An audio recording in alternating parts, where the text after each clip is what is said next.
hoje nós vamos abordar uma coisa muito importante. Lembra que eu falei para vocês que a gente tinha que aprender a ler paper para ser médico?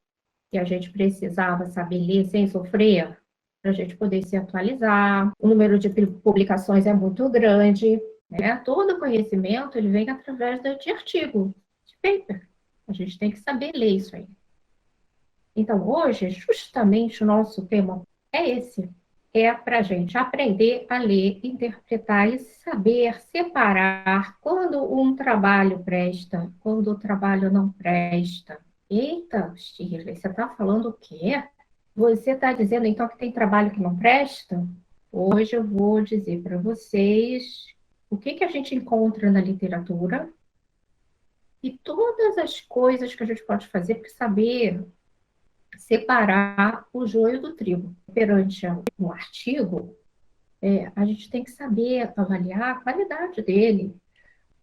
É por isso que essa aula eu chamo de aula defensiva. É para dar uma noção boa para vocês daquilo que vocês podem e devem fazer sempre quando vocês se depararem com qualquer literatura. Pode ser da melhor revista. E eu vou mostrar aqui para vocês as coisas que aparecem. Então, a primeira coisa que a gente precisa fazer é saber que nem tudo que reluz é ouro. Hoje a gente está lidando com um universo imenso de fake news. A gente já está acostumado com isso. Como a informação ela ficou muito rápida, tudo é muito rápido. O que acontece, então? Por causa do volume imenso de informações, a gente se depara com todo tipo de informação. Quando você abre o seu WhatsApp, você lê de tudo. E a gente está vivendo uma época em que fake news fazem parte da nossa realidade, infelizmente. A gente já está ficando esperto, vocês já são espertos, né? Vocês são geração Y, milênios, é tudo cringe, né? Então, os cringes já são feras em se defender das fake news. A gente já está macaco velho nisso daí. Então, o que é importante a gente saber é que a gente tem filtros para isso. Quando a gente pega uma notícia fake, tem recursos que a gente tem, né? A própria internet, boatos.org, as e-farsas, o fato ou fake. Tem uma série de ferramentas para ajudar a gente na vida cotidiana.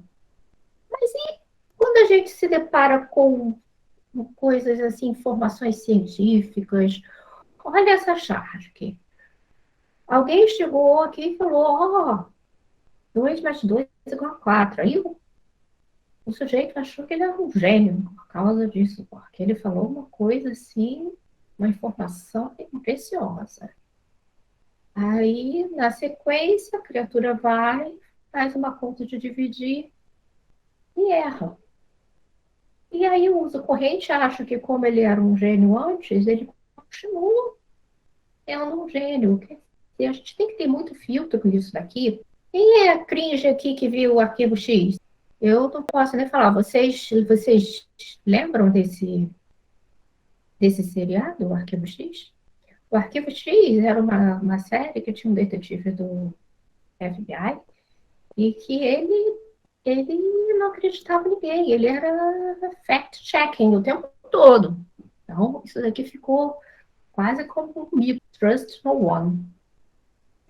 Aí, o que a gente tem para fazer quando é ciência? Então, a gente vai acreditar em tudo? Só porque ouviu dizer que era certo, que o cara era sério, a gente vai acreditar? Isso é que eu quero que vocês entendam. Nós estamos falando de ciência, gente. Ciência. A ciência se baseia na busca pela verdade, não em opiniões. Se a maioria das pessoas decidir que a Terra é plana, isso não fará com que ela deixe de ser uma esfera imperfeita. Então, vamos aprender a pensar.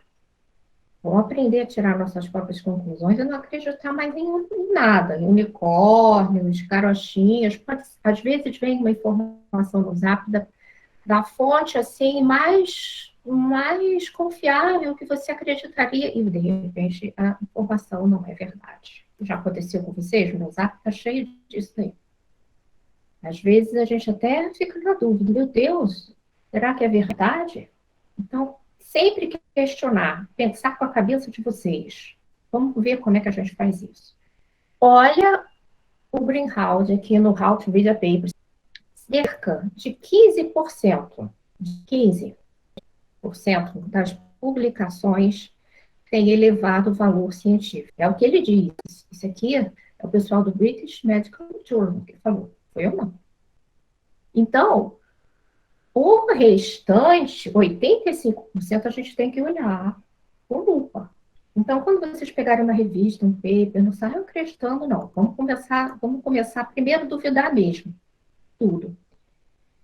E a Márcia, a doutora Márcia Engel, ela disse o seguinte, ela era editora-chefe do New England, uma revista super conceituada com um índice de impacto altíssimo, né? Ela falou assim, simplesmente já não é possível acreditar em grande parte da pesquisa clínica que é publicada. A Márcia já falou isso há algum tempo. Então, como é que a gente vai fazer para saber filtrar as coisas? Em primeiro lugar, vocês precisam exercitar o bom senso de vocês. Então, usando o bom senso e a análise das evidências que a gente tem, a gente consegue tirar alguma conclusão. A medicina baseada em evidência, há uns 10 anos, ela ficou top. E aí, caminhou para tudo era evidência. Tudo se baseava em dados, evidências e estatísticas. A gente passou um período acreditando que tudo era mensurável. O que aconteceu? Aconteceu com o paciente, o indivíduo na nossa frente. O indivíduo não é uma estatística. Ele não é um número. Em oncologia, então, a gente vê isso direto, né? Você vê, assim, pacientes em fase final de vida, que você esperava assim, que fosse viver 3 meses, e os pacientes vivem 1 ano. Já aconteceu de vocês verem isso?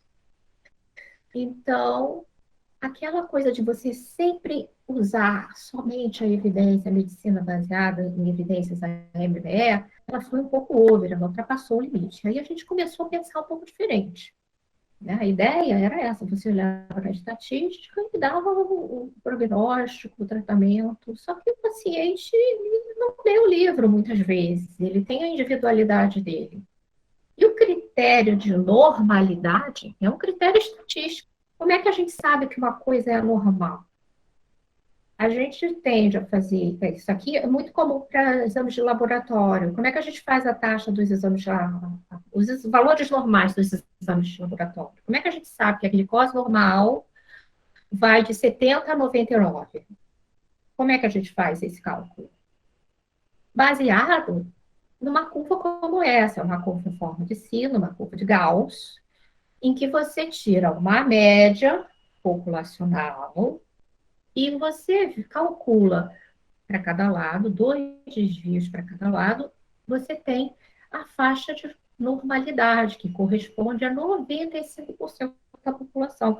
E assim a gente tira uma conclusão sobre aquilo que é a média, para eu saber qual é a triglicérido normal, a glicose normal, a densitometria óssea normal, a gente vê o normal. De resto, eu quero falar para vocês o seguinte: para exame, ok, mas para o resto, que a gente vê isso aqui. As pessoas são indivíduos diferentes. É por isso que quando a gente fala que a gente tem que fazer o trabalho, quanto maior a amostra, melhor, porque essa diferença vai se diluir. Porque os indivíduos todos são geneticamente diferentes. Até a gente teve trabalho já feito com gêmeos univitelinos que reagiram diferentemente. Então, essa curva, né, a forma da curva de Gauss, ela se perde na individualidade, porque a gente está lidando com seres humanos, a gente trabalha com seres humanos, ele é mais complexo. E aí, como é que a gente faz para separar, então, começou de novo, o que é mito e o que é fato, o que é fake e o que não é fake. Então, vamos voltar aquele projetinho que a gente fez antes, na última aula. A primeira coisa que vocês fizeram, então, vocês observaram, e vocês foram lá, e vocês viram uma coisa que vocês gostavam, escolheram o tema, certo? Por quê? Porque você precisa saber o que você quer. É a primeira coisa, lembra? Já foi lá pesquisar? Foi lá no PubMed?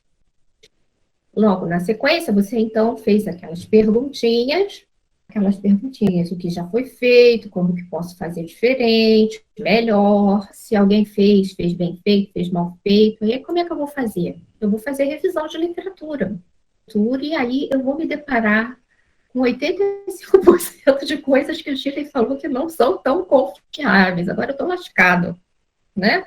Você está aqui me amaldiçoando, porque eu tirei o véu da sua ingenuidade. Primeira coisa, então, o que exatamente você está querendo buscar?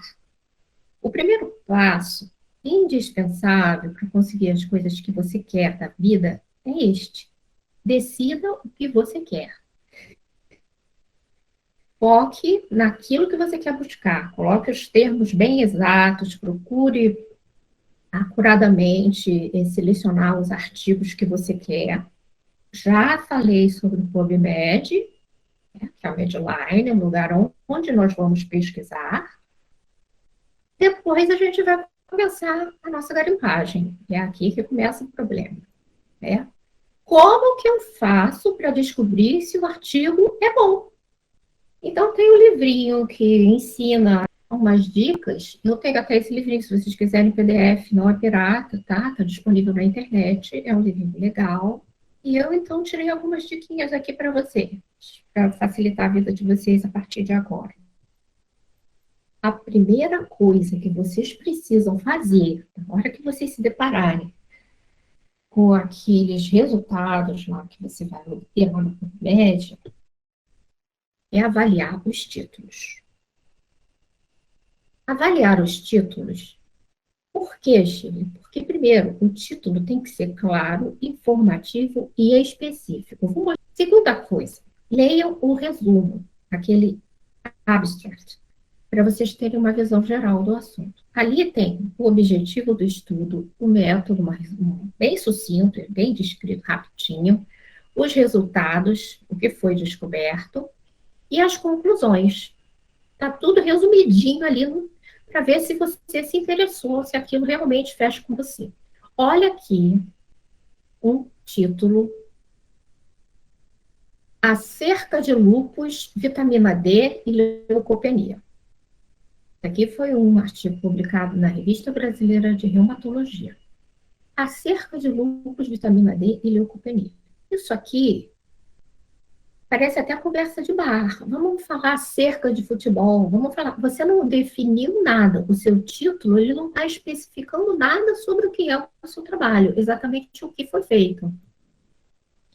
Isso daqui, ele não te dá uma pegada daquilo que você vai ler na sequência.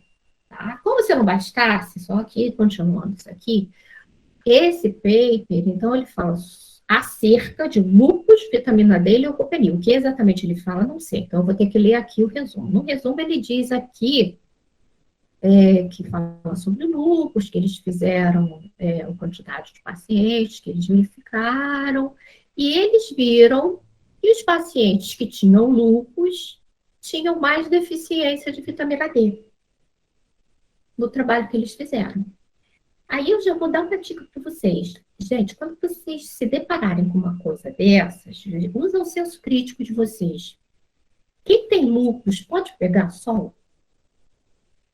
Qual é a maior fonte de vitamina D que a gente tem? Não é o sol?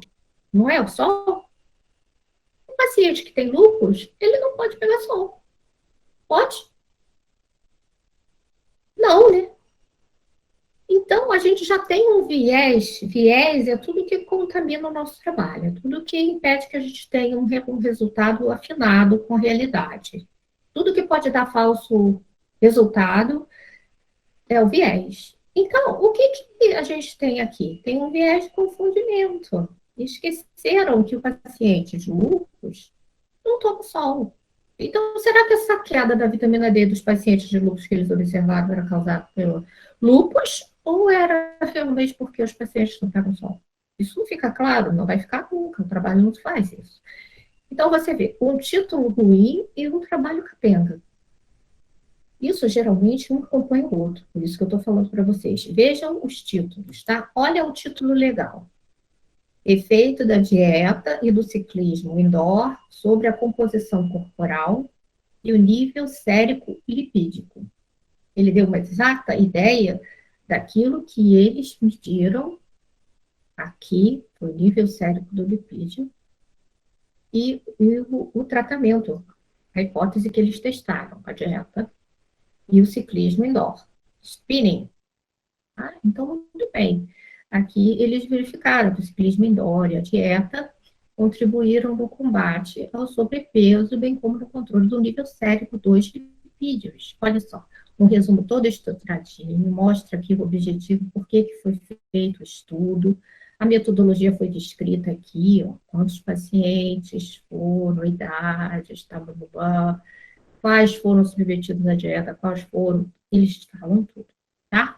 Então, dá uma boa ideia através do título, e aqui você vê se você acha interessante continuar persistindo para ler o paper ou não.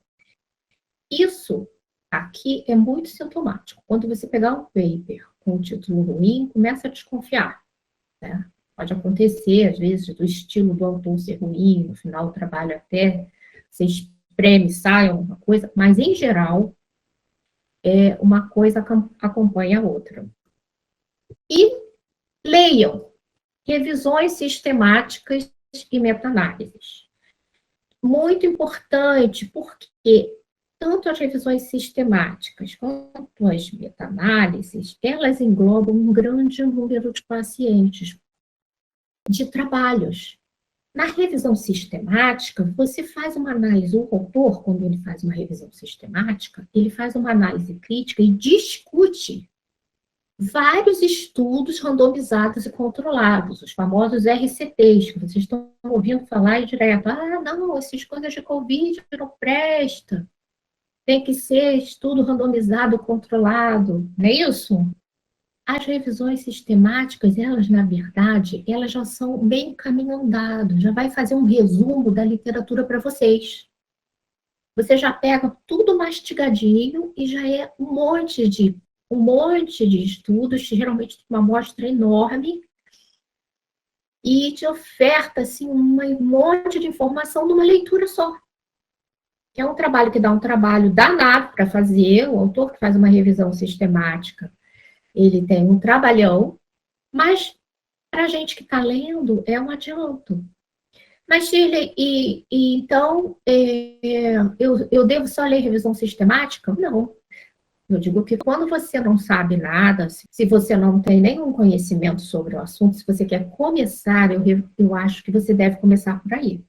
Se o assunto já existe, já tem várias informações, você já tem essa pegada que dá uma liga de vários estudos para você saber se situar em primeiro lugar. Isso já te dá. Agora, artigos originais trazem informações novas, né? Então, é sempre interessante você, depois que você tiver lido revisões sistemáticas e meta-análises, você capturar o que tem de novo. E as meta-análises, que a Shirley falou tanto de meta-análise na última aula, né? Por que eu adoro meta-análise? A meta-análise é um tipo de revisão sistemática. Ela analisa e discute vários RCTs, assim como a revisão sistemática faz, só que ela utiliza recurso de estatística. Então, além daqueles RCTs todos que você compila, você, no final, ainda roda, você dá um tratamento estatístico para aquilo tudo, para tirar um resultado com intervalo de confiança, com média, saber se realmente estimar um número, se aquilo é significativo ou não. E é um padrão ouro na medicina baseada em evidências, as meta-análises. Lembra que eu falei para vocês? Leiam, pesquisem por meta-análises, no PubMed e na Cochrane Library. Então, a meta-análise é isso, pega-se vários estudos randomizados e controlados, 1, 2, 3, 4, 5, 6, vários, e faz a revisão sistemática, se analisa tudo e depois roda uma estatística ali em cima. Você tem um gráfico, você tem média, você tem intervalo de confiança, Você tem risco relativo, você consegue tirar tudo que você quer, você espreme e sai. Então, a meta-análise é muito bom, é tudo na vida. Tá? Então, eu recomendo fortemente que vocês invistam nesse tipo. Olha aqui um exemplo, da meta-análise. Olha o título, vamos começar, olha o título. O efeito do midazolam na náusea e vômito pós-operatório. Tá? Que legal, né? Meta-análise. Aí vem aqui o resuminho todo estruturado. Olha aqui a metodologia. Isso que eu quero que vocês vejam, uma meta-análise como é. Esta meta-análise incluiu 12 estudos randomizados e controlados. Olha o tamanho desse N. 841 pacientes. Viram? Então, quando eu leio essa meta-análise, eu já estou lendo 12 RCTs, de um total de 841, e aí ele ainda me dá o resultado da estatística que eles rodaram depois. Olha aqui, ó, risco relativo, intervalo de confiança. Então, você, além daqueles 12, você tem um resultado colocou tudo junto, misturou e viu realmente o que caiu. Então, aqui você tem conclusões mais robustas daquele trabalho. Tá? Nós vamos voltar a falar um pouquinho depois disso aqui, quando a gente estiver falando mais na frente de bioestatística, tá? Então, aqui eu quero que vocês gravem. Quero que vocês gravem isso. Sabe por quê? Porque vocês adoram relato de caso. E vocês têm a pirâmide de Oxford. Isso aqui é a pirâmide que dá a hierarquia da evidência dos artigos, dos papers que a gente tem hoje. Então, na base da pirâmide, tá, com a menor evidência possível, nível de evidência 6, estão os relatos de caso e experiência clínica. Por quê? Em relato de caso, você tem um paciente, no máximo 10, 20 pacientes, quando é série de casos. Então, é realmente a evidência baixa. Então, quando você tem só relato de caso, você até entende doenças raras, coisas que são assuntos novos, até entende. Mas quando você tem um assunto batido e você faz um relato de caso, em termos de evidência, isso não agrega muito valor. Então, precisa ter essa noção. Depois vem o caso controle, já é um pouquinho melhor. Depois vem os estudos de coorte. Depois vem estudos controlados não randomizados. Já é nível de evidência 3. E depois vem os RCTs, que são os randomizados e controlados. Só no topo da pirâmide, olha quem está. Revisão sistemática e meta-análise. Isso aqui é a fila-flor da melhor evidência que a gente tem em matéria de ciência. Então, quando você quiser nível de evidência elevado, insista em ver as revisões sistemáticas e meta-análises. Maior nível de evidência, maior confiabilidade, certo? Então, já falei que tem as revisões sistemáticas e meta-análises lá na Cochrane Library. Você tem acesso, inclusive, pelo CREMERGE. Quando você vê um paper, você tem que analisar vários fatores. Em primeiro lugar, você tem que ver os conflitos de interesse. Geralmente, isso está descrito lá. Conflito de interesse é qualquer coisa que possa ter relação com o autor, que ele possa dizer que ele pode ser que ele tenha algum viés, algum interesse em fazer aquele trabalho e obter tal resultado. Então, muita gente recebe, tem gente que trabalha e recebe patrocínio, né, de laboratórios, de produtos farmacêuticos. Então, isso é uma coisa que a gente tem sempre que prestar atenção. A gente tem uma checklist. Essa checklist a gente usa, inclusive, para fazer revisão dos papers. Quando vocês mandam um paper para a revista, o revisor, eu sou revisora de revista, então a gente tem uma checklist para ver se o artigo vai passar ou se a gente já vai julgar, rejeitar o artigo. Então, a primeira coisa que a gente tem que prestar atenção, a revista sendo de bom padrão. A gente já pode ficar um pouquinho mais animado, mas não muito. Vou mostrar por quê. E é uma revisão sistemática? A revisão sistemática eu gosto, bacana, já falei. Se o desenho do estudo é adequado, pegou, tal, a amostra é legal, a metodologia foi desenvolvida de acordo, tudo bonitinho, está tudo descrito detalhadamente, para poder a gente saber exatamente o que foi feito, como foi feito, se a gente quiser reproduzir, a gente consegue. Tudo detalhado, bacana. As análises foram feitas direitinho, os controles, teve controle, foram estabelecidos grupo controle, grupo tratamento, foram estabelecidos? Não. E foi ok. Os resultados, eles têm relevância clínica? Aquilo é importante de algum modo? Né? Os objetivos do investigador foram alcançados? E as conclusões? Será que as conclusões a que chegaram, o autor chegou a algumas conclusões e isso está apoiado nos resultados? Porque muitas vezes, por exemplo, aquele do lúpus, a conclusão que ele chegou não está baseada no resultado dele. A gente não conseguiu saber se aquilo se a vitamina D baixa no lúpus tinha a ver ou não com o lúpus ou com falta de sol. A gente ficou na dúvida. Então, esse é um checklist básico para você começar a dizer. É assim que a gente já rejeita o seu paper. Se o seu paper chegar lá na revista e estiver já todo ferrado, a gente já não vai deixar passar. Olha o que a gente usa para rejeitar. Tema não relevante. Não tem o menor interesse clínico. Se o estudo não for original, estudos originais são sempre mais interessantes. São novidades. A gente precisa de informações novas. Se a metodologia estiver toda torta, toda horrível, o paper já vai ser descartado. Qualquer dificuldade prática que possa ter comprometido o estudo, morreu todo mundo, ele ficou com uma amostra só de 25%.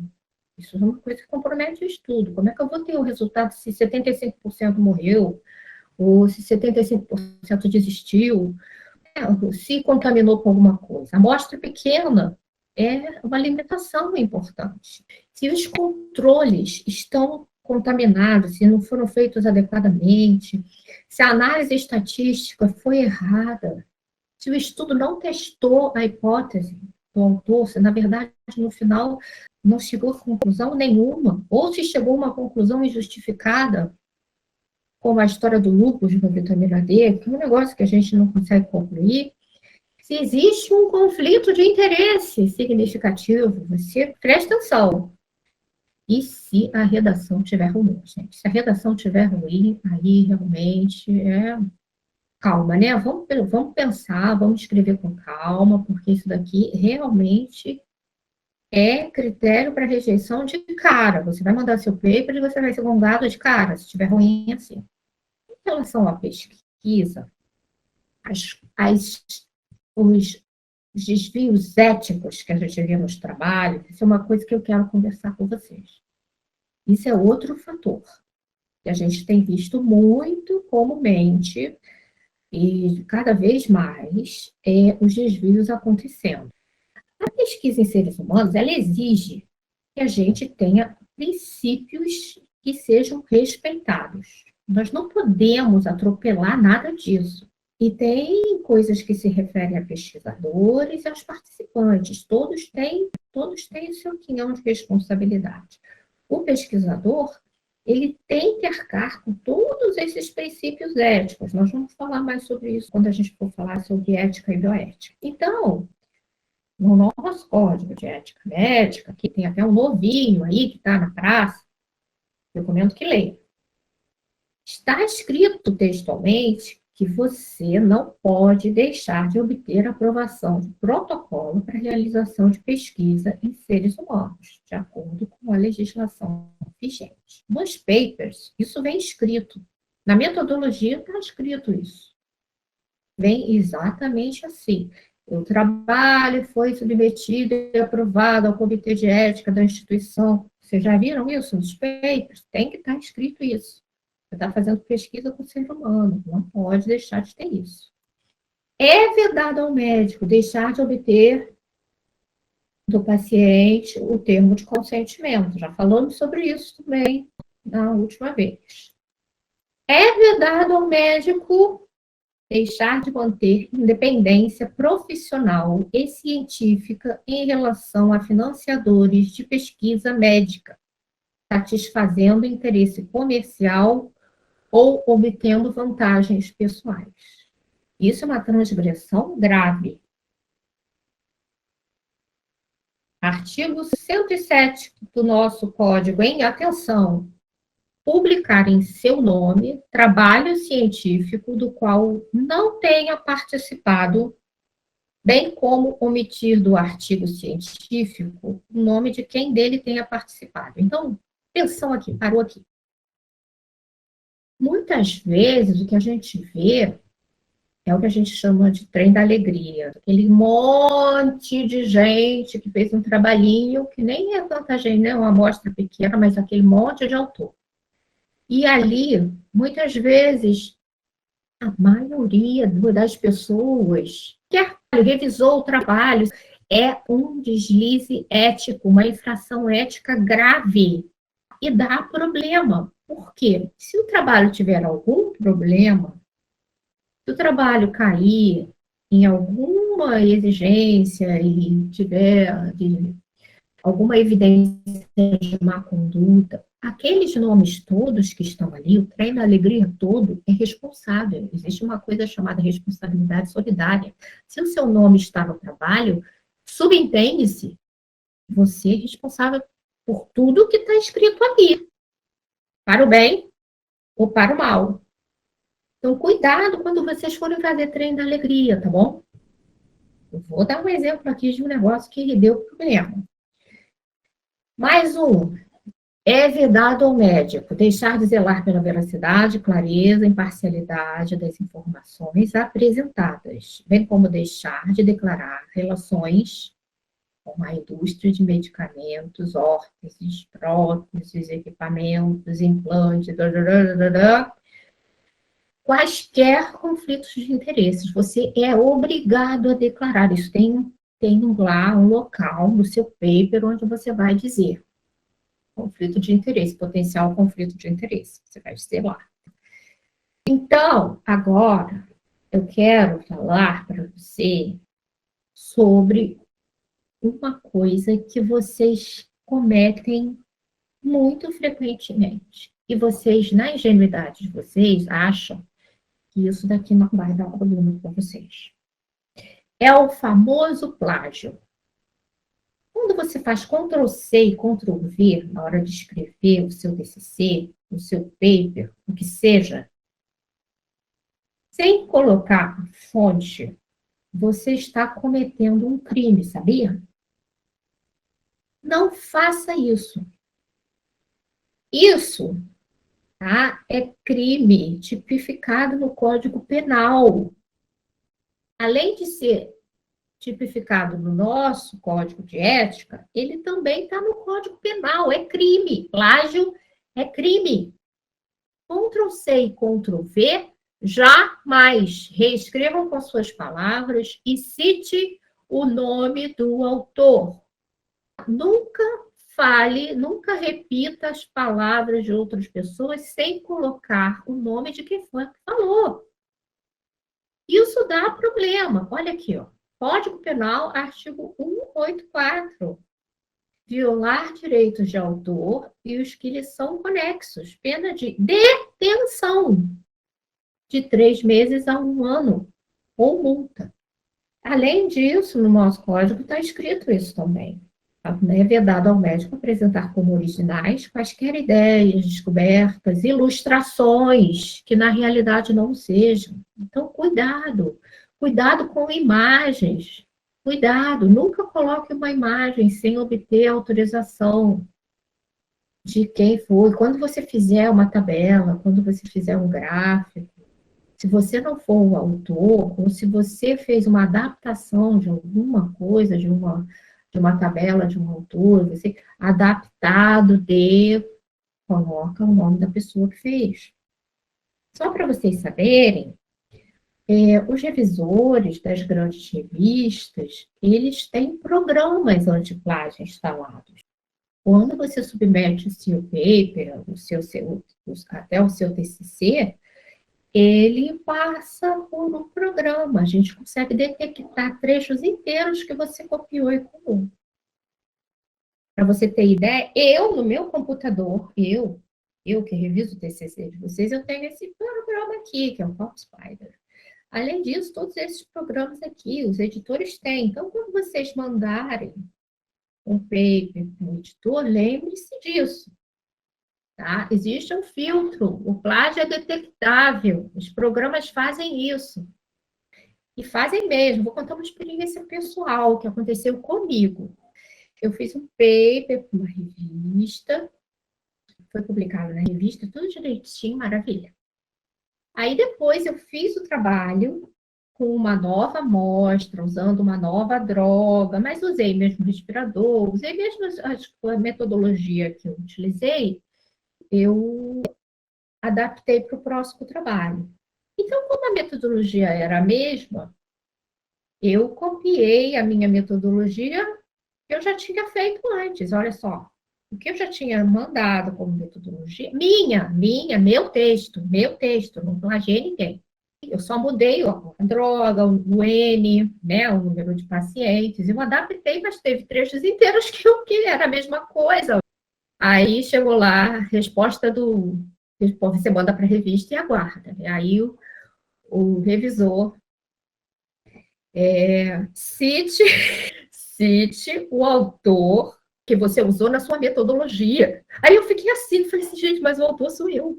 Não tem outro autor, eu vou citar. Aí eu fiz o que você sempre que o revisor mandar fazer alguma coisa, você faz, você obedece. Eu obedeci, mas comentei, falei assim, olha, eu não citei porque o texto é meu original, né? Eu não plagiei ninguém. E ele respondeu, não importa, cite a você mesma. Só para você ter ideia do nível da filtragem que fazem. Eles fazem mesmo. Então, até meu texto eu tenho que colocar que isso fui eu que eu coloquei. Bom, para mim foi até melhor, é mais uma citação. Não fizer isso, vocês vão ficar queimados. Então, obedeçam essas regras, porque senão vocês estarão queimados na praça. E outra coisa, eu me lembro que uma vez eu estava num congresso e entre aquelas coisas de uma palestra e outra, que eu não tinha nada para ver, estava começando uma palestra chamada Meet the Editor, Encontro com o Editor. Aí eu falei, estou esperando a minha outra palestra começar, vou lá. Fui lá. Aí sentei, a mesa tinha 5 editores, eram 5 caras. Os caras das revistas mais bombambãs do Oeste estavam ali. E aí, os caras são todos amigos. Eles se frequentam, eles viajam juntos, eles comem uns na casa dos outros. É uma panelinha. Os editores do mundo inteiro, das maiores revistas, eles todos trocam figurinha. Então, quando você se queima, quando você manda uma coisa errada, uma coisa sem comitê, um trabalho todo errado, metodologicamente, eles têm lá, e você fica numa lista. Então, acaba que você se prejudica e prejudica toda a equipe que trabalhou com você. Então, prestem muita atenção, porque é tudo uma coisa só. Ah, não, do europeu é uma coisa, o British é outra. Não, eles são tudo assim, ó. Todos eles são assim, eles trocam figurinha direto uns com os outros. Então, muita calma quando vocês forem submeter um paper. Chequem se vocês fizeram tudo dentro das regras, tá bom? Não deixem passar nada. E agora eu vou contar para vocês vida real, vergonha alheia, tá? Casos que a gente tem, eu vou trazer aqui alguns exemplos assim que fizeram que ficaram assim mais famosos assim. Mas tem vários, só para você ter ideia. São esses casos que fazem até o macaco se envergonhar de ser nosso parente. Em 2014 começou a haver um movimento que determinava, que pegava as fraudes científicas aqui no Brasil. E olha, para chegar aqui no Brasil, é porque já demorou, o mundo já estava todo antenado para isso. Então, eles começaram a pegar pesquisadores que recebiam financiamento e tinham agido erradamente, que a gente chama de má conduta. E eles pegaram esses caras e divulgaram no site da FAPESP 5 casos de fraude científica, incluindo plágio e fabricação de dados. E colocaram na janela o nome dos pesquisadores. Gente, quando você faz isso, o pesquisador, ele não recebe mais verba, o time fica todo queimado, fica assim, famoso de modo muito negativo dentro da comunidade científica. A comunidade científica, como eu falei, é um feudo. Todo mundo se conhece, todo mundo sabe o que acontece aqui e ali. Então, isso aqui foi a primeira vez, 2014. Em 2010, esse exemplo foi também pavoroso.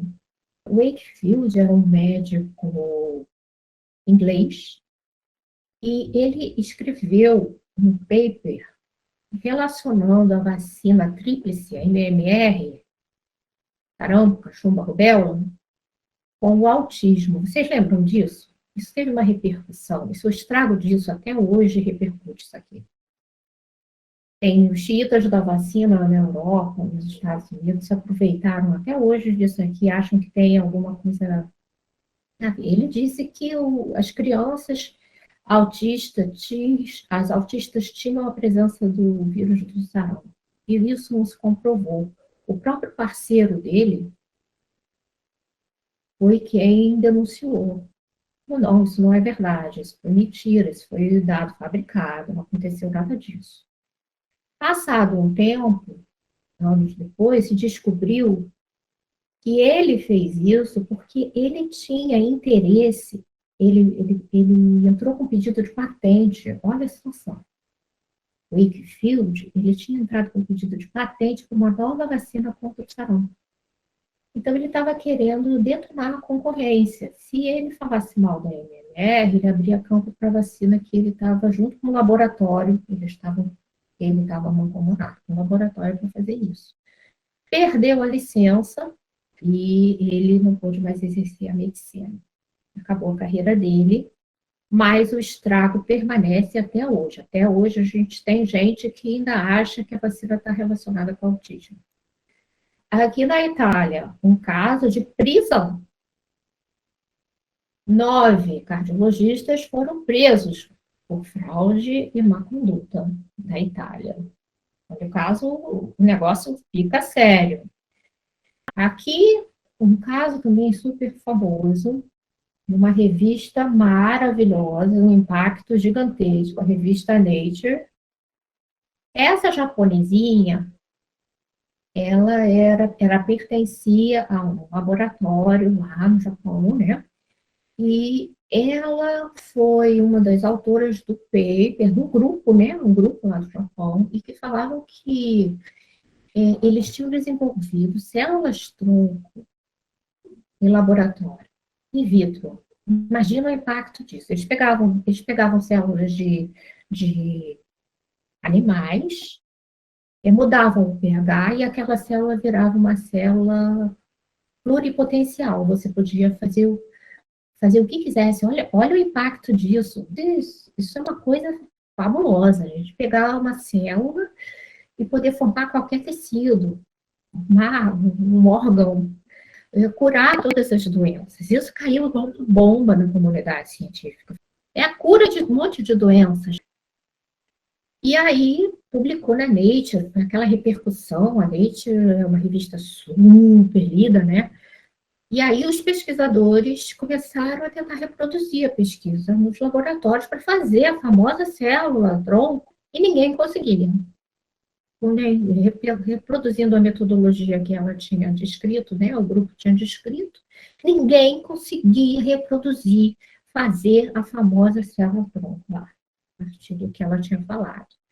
Aí a revista levantou e foi checar com ela quais eram os dados, e foi aí que um dos participantes da pesquisa falou que aquilo não era real, que os dados eram fabricados e que tinha sido um processo de má conduta, um dolo mesmo, ela sabia que ela estava fabricando dados, e nesse processo, o laboratório inteiro, que tinha recebido fundos, né, porque os laboratórios, os grandes departamentos de pesquisa e tal, eles recebem, né, fora do Brasil, recebem um dinheiro para fazer as pesquisas, tiveram que devolver todos os fundos.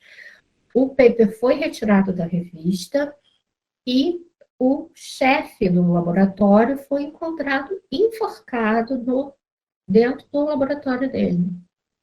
O Japão tem muito isso, né, de vergonha, né? Eles têm, assim, coisa de honra, né? Não importa se foi a menina que fez, o nome dele estava lá.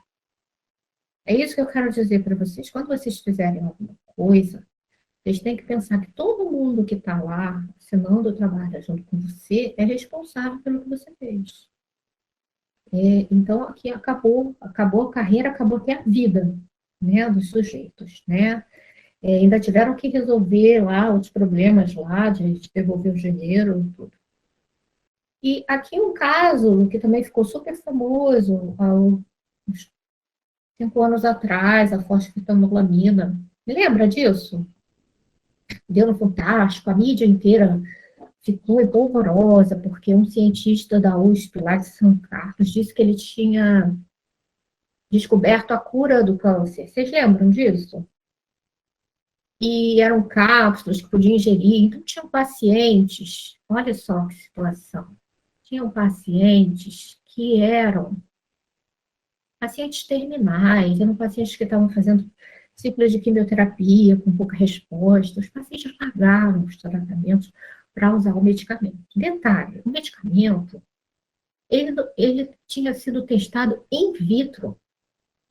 A ação que ele tinha sido detectada in vitro. Você sabe como é que é feita a pesquisa clínica?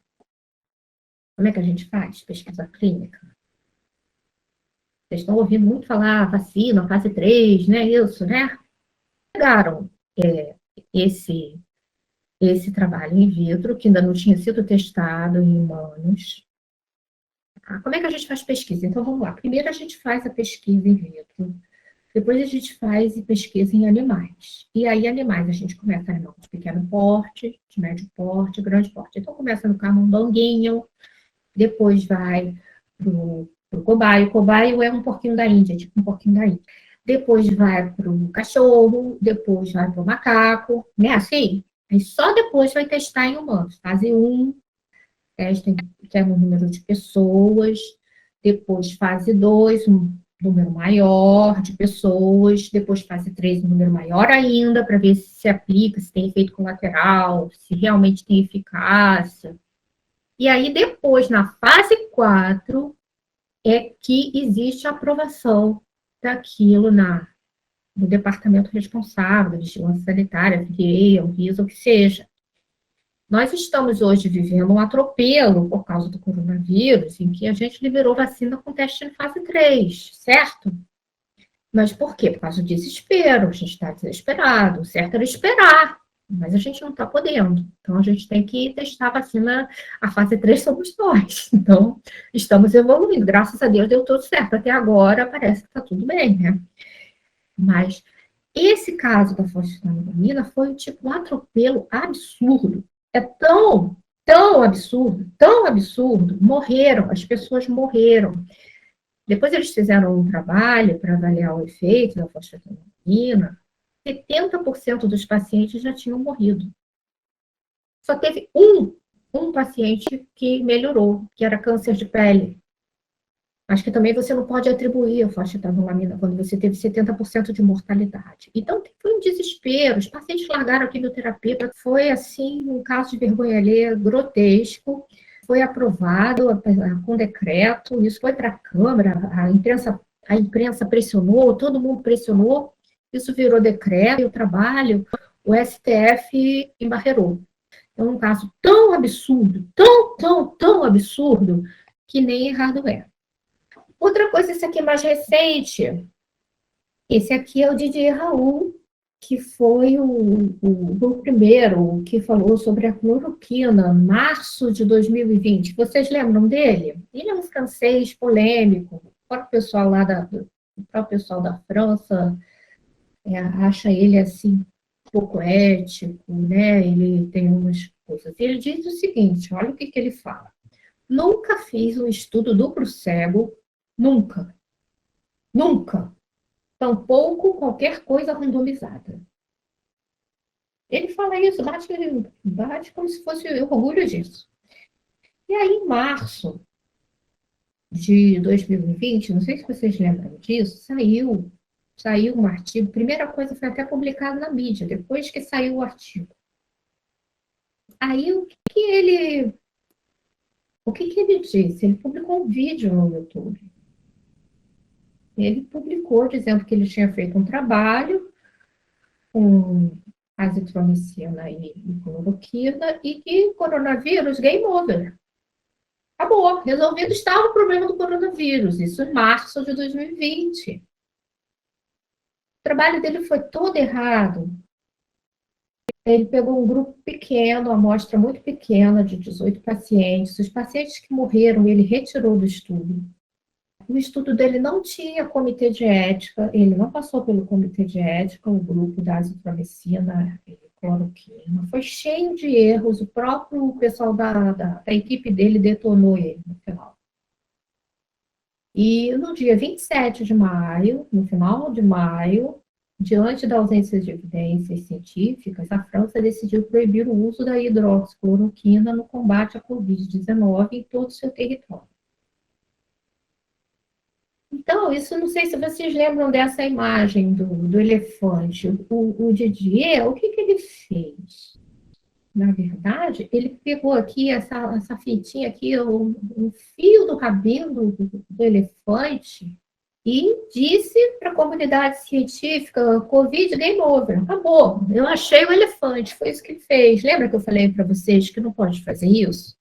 Na verdade, foram 6 pacientes. Ele fez 6 pacientes com azitromicina e cloroquina, sem comitê de ética, e disse Covid game over.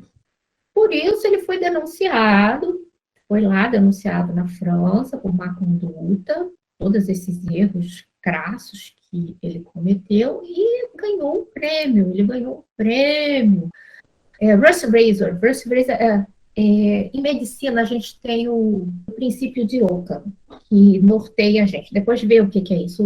O princípio de Ockham, ele se pauta pela exatidão, pela precisão das coisas, que a gente chama navalha de Ockham. Já ouviram falar? Então, aí existe um prêmio, que nem o Framboesa de Ouro, que é para o cinema, dos piores do cinema, na ciência também tem. Nós também temos o prêmio de pior aqui, que chama Russ Razor, a navalha enferrujada. Então, ele ganhou o prêmio Russ Razor no 2020, que é o pior da ciência, os destaques negativos da ciência. Não é assim que funciona. Remédios para o Alzheimer, obesidade, problemas cardiovasculares, osteoporose, muitas e muitas vezes resultados que pareciam positivos evaporaram quando examinados mais de perto. Depois que você passa por isso, algumas vezes, você aprende que a única maneira de ter certeza das coisas é fazer ensaios controlados suficientemente robustos. Nada de atalhos, nada de intuição, só dados. Em relação às retratações, que vocês estão vendo muito isso, né, agora ultimamente, cada vez mais, isso começou com Schaefer. Stephen Schaefer era o editor da Anestesia e Analgesia, uma revista de anestesiologia. Ele começou a filtrar, ele começou a instalar programa de plágio, ele começou a fazer análise bacana dos artigos. Foi ele que começou com isso daí, para analisar má conduta. Então, houve uma época em que as revistas de anestesia eram campeãs de retratações. Por quê? Porque tinha fiscalização. Começou assim. Hoje, nossa, as retratações aumentaram muito, muito, muito. Todas as revistas hoje têm filtro. E vocês olhem aqui a porcentagem de má conduta. Má conduta denota má fé. Erros na metodologia são 33%. Em má conduta, a maioria, 67%. Isso aqui, os editores, as revistas, estão cada vez pegando mais, filtrando mais esse tipo de má conduta. Então, olha só para vocês terem uma ideia, na data de hoje, eu chequei hoje, existe um site chamado Retraction Watch. Esse site, ele fala sobre todas as retratações que acontecem na nossa ciência, nos papers que a gente tem. Até a presente data, já tivemos, sabe quantas retratações dos papers que falam sobre Covid-19? 120 retratações, ou seja, papers que entraram e eram fakes, eram papers que tinham todo tipo de erro, que não eram aceitáveis, que foram retirados. Retratação é isso, você bota o paper, a revista aceita e depois a revista tira e se retrata. Isso é retratação. 120, se você contabilizar que os trabalhos sobre Covid-19 começaram em março do ano passado, são o quê? 15 meses. Em 15 meses, nós já tivemos 120 retratações.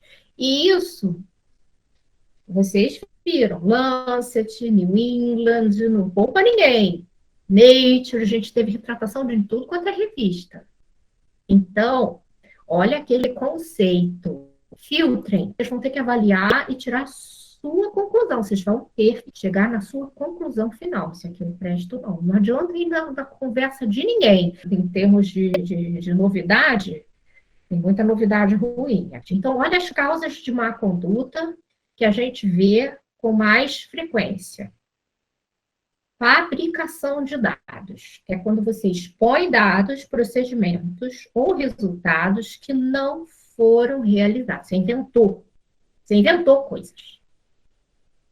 Falsificar. Apresentar dados, procedimentos ou resultados de forma modificada, imprecisa ou incompleta, levando a conclusões errôneas. Você torceu os dados. Tem que dar um jeitinho para acomodar os dados e ficar do jeito que você achava que tinha que ser. Isso é falsificação.